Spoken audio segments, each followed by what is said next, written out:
Stress is really contagious, good or bad. It spreads so quick. People know when you're stressed and when you're not stressed. And honestly, if you're stressed, you'll be the talk of the day because people love to talk about negative stuff. Stress doesn't stay in your inbox. It really shows up in your tone, in your decisions as well. And the worst thing is that it shows in your body language. Your team usually take cues from you. As simple as that. If you are in a good state, they are going to be in a good state.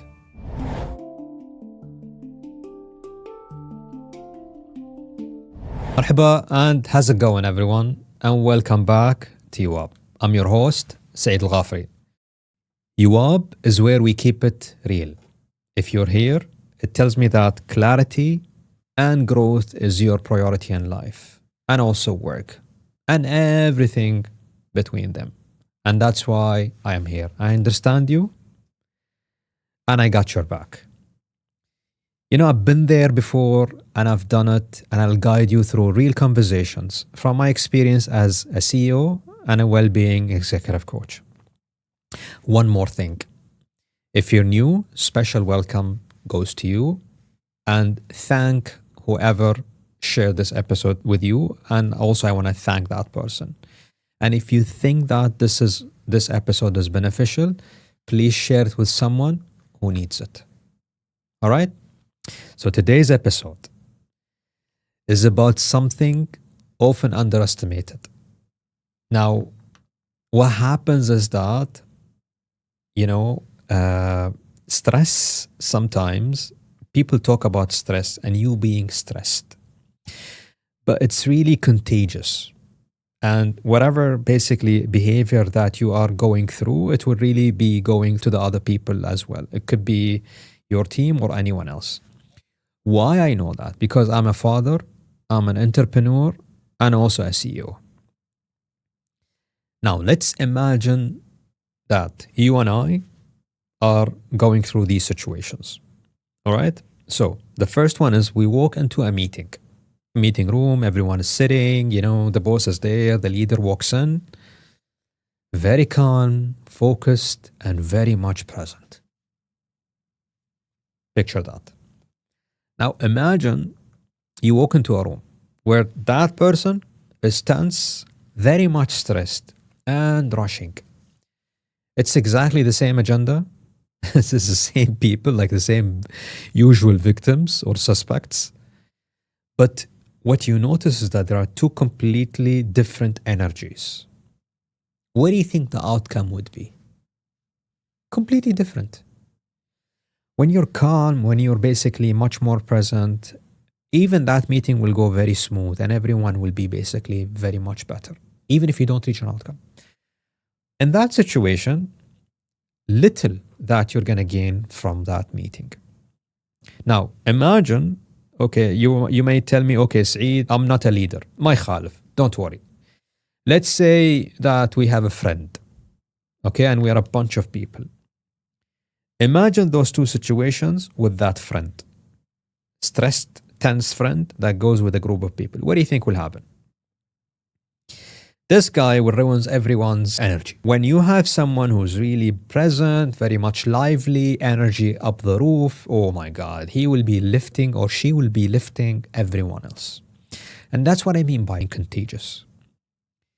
Now, keep in mind that, and this is when you talk to when you talk about leadership or leaders, the leaders usually go through a lot and they forget themselves within deadlines, decisions, strategies, etc. Emotional state doesn't really stays with them. It really ripples to the team. And what's really important here is that the stress needs to be managed. And it always starts from the top. When I looked throughout my experience, even as a father, always stress starts from the top, not from the bottom or the middle and all that, because that's basically where leadership becomes very important. All right? So let's deep dive into some of the learnings I picked up from my experience. The first thing is, as I explained to you, is that stress is really contagious, good or bad. It spreads so quick. Now, people and people knows and when you're stressed and when you're not stressed. And honestly, if you're stressed, you'll be the talk of the day because people love to talk about negative stuff, unfortunately. So people will talk about you over conversations while sipping that espresso, and you are going to be there stressing yourself. Honestly, you don't want that. And trust me, stress doesn't stay in your inbox. It really shows up in your tone and it shows in your decisions as well. And the worst thing is that it shows in your body language. Smashing the table, using a lot of hand gestures, squeezing up your eyes, your forehead, like I'm doing now. So, reality here is stress really shows up in yourself. All right. And here is the part that leaders often forget. Your team usually take cues from you. As simple as that. All right. So, if you are in a good state, they are going to be in a good state. What I want you to do right now is don't worry about the solution yet. Step number one. Don't worry about what am I going to do about it? How can I cure myself? For now, just recognize that you are stressed. And trust me, if you recognize it, that's 60% of the solution. This is what most people ignore. Recognize it. This comes with a lot of stuff that I spoke about in the past, like being present, mindfulness, journaling, etc. But recognizing is the most important thing. Let me share with you a story. I remember I coached a CEO. Now, he came to me and he was like, Saeed, we have a problem in the profitability of the company. And I'm like, okay, let's basically dig deep into the situation. What happened is that when he was speaking to me, I could notice that the guy was very stressed and he was shaking, and I could see anxiety was so high to the point that I was really stressed myself. And then when he finished, I kept him talking. I really did not stop him. Then I finished and I'm like, can I say something? And I'm like, have you noticed your energy when you were speaking to me? You were very stressed and you were very anxious. Okay? Honestly, it's great to be that, but not to the point where you are really excessive. Why? Because when you make decisions, you want to be focused. All right? You don't want to rush decisions. What happens is that when you're stressed or when you rush decisions, you're going to be very loud and you're going to start blaming people. And honestly, people will feel like, you know what? Honestly, I'm not going to basically be part of making a decision.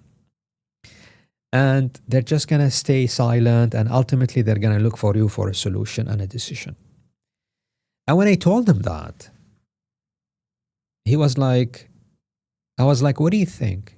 It's like, you know what? It's exactly deja vu. It's like exactly what happens when I go to a meeting. So people actually were very nervous around him in the room. And ultimately they were like, you know what? Screw you, man. You know what? You're going to make a decision. Go make a decision. We don't care. I had to work with him a lot to bring a little bit of composure into where he is. And he is doing much more better today. So recognizing stress, the first thing that really triggered that stress, is very important. The second thing is that think of how leaders influence team stress. Your leadership is like a thermostat, honestly. You can't be always highly stressed, anxious, because your team will be like you. You need to be like a thermostat, understanding what really works. You are honestly the one who set your team's pace. Okay? If you sprint, they're going to sprint. Now, you need to be very much measuring where is your team and where are you actually, because then you're going to pace your way according to your team as well. So this is very important. The second thing is Your communication shapes their clarity, and it doesn't really create vagueness or a rush decision. And it doesn't really create anxiety within your team. So communication is very important. And then the last one is you need to be much more present. You need to be much more resilient, I would say. Why? Because when you're calm, it creates that safety element within your team. You become much more grounded. People will feel much more safer even to talk. I'll share with you a story. I've been very fortunate to manage a lot of people. I mean, a lot of managers. This guy was very unique. We honestly were going through a specific situation which wasn't very pleasant. And we had to hire someone, honestly. So out of all the people, we got this guy in. Awesome guy. Awesome guy. High potential within his division. Honestly, to be honest with you, high potential. After 6 months, the performance of that team and productivity went up by 20% on an average. And sometimes it went to 100%. You're puzzled now, and I was also puzzled. The guy did not do any new fix. He did not even employ a technology that I wasn't really knowing. What he did is that he was communicating much more clearer. I'll be completely honest with you. I was very nervous in the beginning that this guy is not a good fit. But what happens is that this guy was holding short talks and really communicating frequently with his team, because he knew that his team needs to have those regular checks in.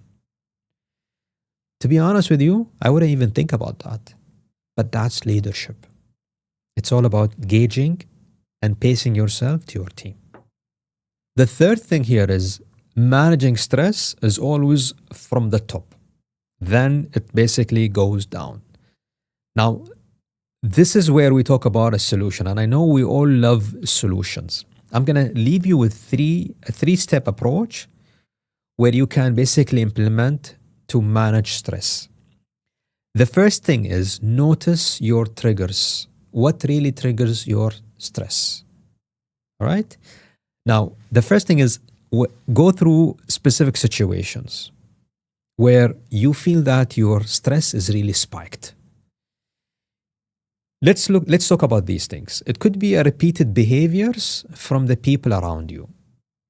It could be like the AC is not on. I don't know. It could be anything. It could be a target that you did not really meet. Or it could be you go to a meeting and you have an unfinished conflict.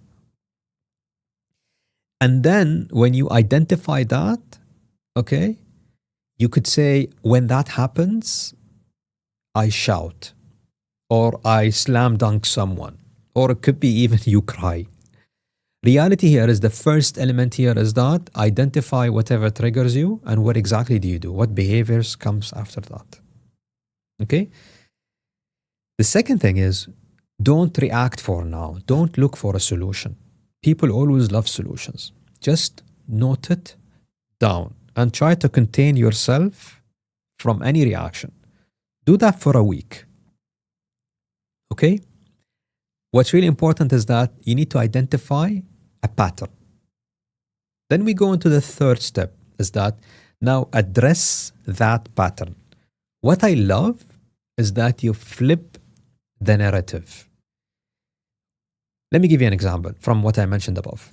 Let's say that you are basically now going into a meeting and you know that when you see that behavior, you really start bursting. What you should say is that I'm not going to burst because of that feeling. You are now flipping the narratives. Now, when you do that, then you're going to regulate the way you react toward that situation. You know, what I'm talking about now is the solution, but the most important thing is recognizing why your stress is triggered. And that's the most difficult thing. And that's why what I'm saying is that when you identify and recognize that what triggers that stress, you already know the solution.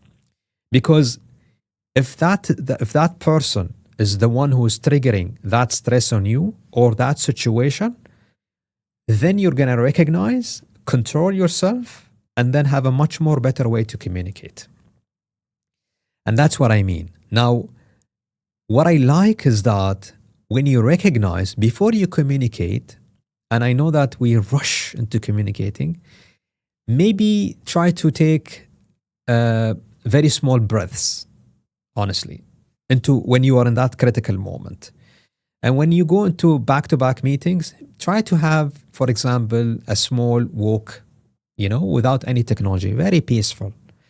Because this really clear up your mind, and then you go into that situation and you react much more better. But the most important thing is that you need to basically recognize, then understand the pattern, and now you know how to handle it. All right? The last thing when it comes to managing stress is that normalize recovery. Now I'll explain that to you. As a leader, you need to show your team that rest is part of performance. Okay? It's not always performing. You can't just perform. You have to basically rest, recover, and then come back to performance. Let me give you an example. It's always nice to end meetings 5 minutes early, honestly, because then people, if they have a meeting or they need to use, for example, the toilet or whatever the case is, they're going to have time to basically do that. This is what I mean by resting. Let me give you a story of someone I really admire. This is a leader that I learned a lot from.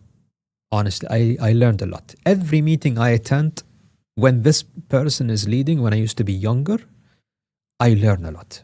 One of the things that this person does, he always finishes ahead of time. We never cross the time. If we have a meeting for 1 hour, we finish in 45 minutes top, honestly. Now, I'll tell you what happened. And that's what I mean. One time we finished early, and I attended a meeting with someone who was in that meeting. Guess what happened? Usually when I attend with that meeting, I'm like, oh my God, when are we going to finish? Because this person always start the meeting and then we don't know when the meeting will finish. And it really drags and drags.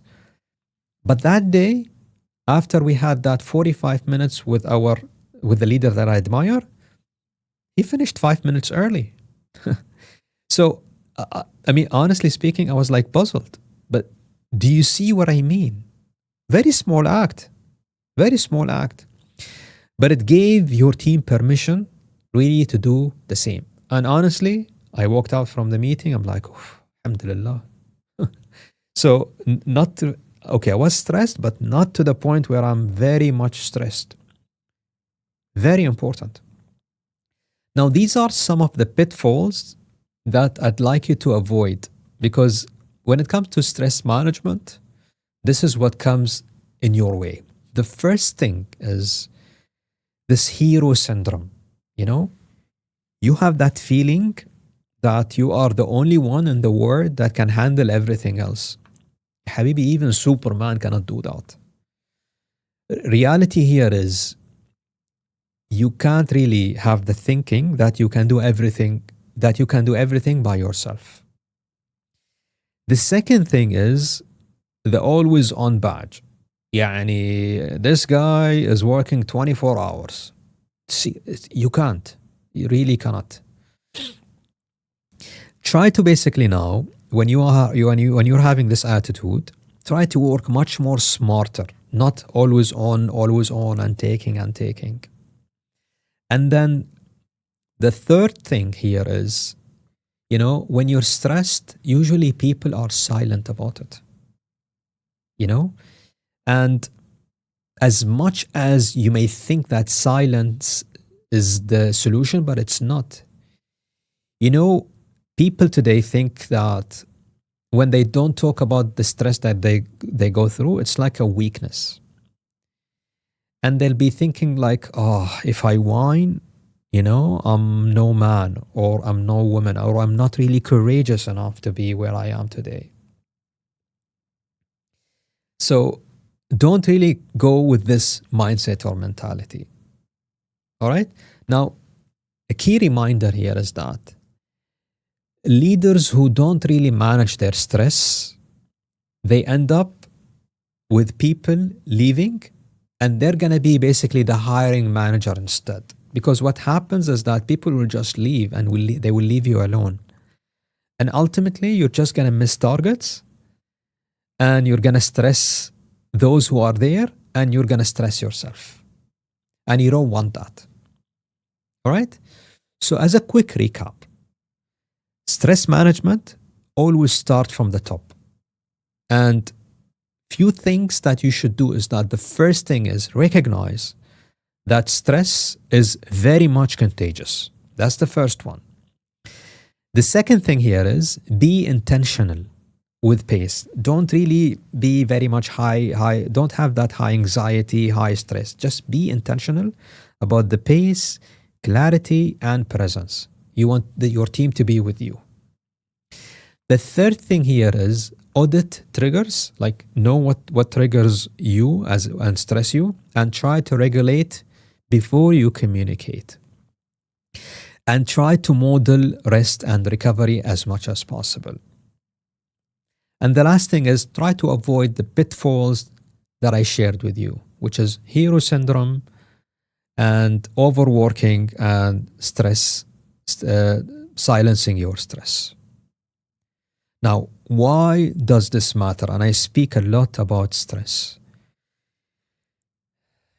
Today's workplace is becoming very demanding, and people are very much connected in several ways, not like what they used to be in the past. And time is becoming fast-paced than ever, and will be even faster. Your people today are juggling enough, and even yourself, even your family, they're juggling enough. And the last thing they want is to carry your stress too.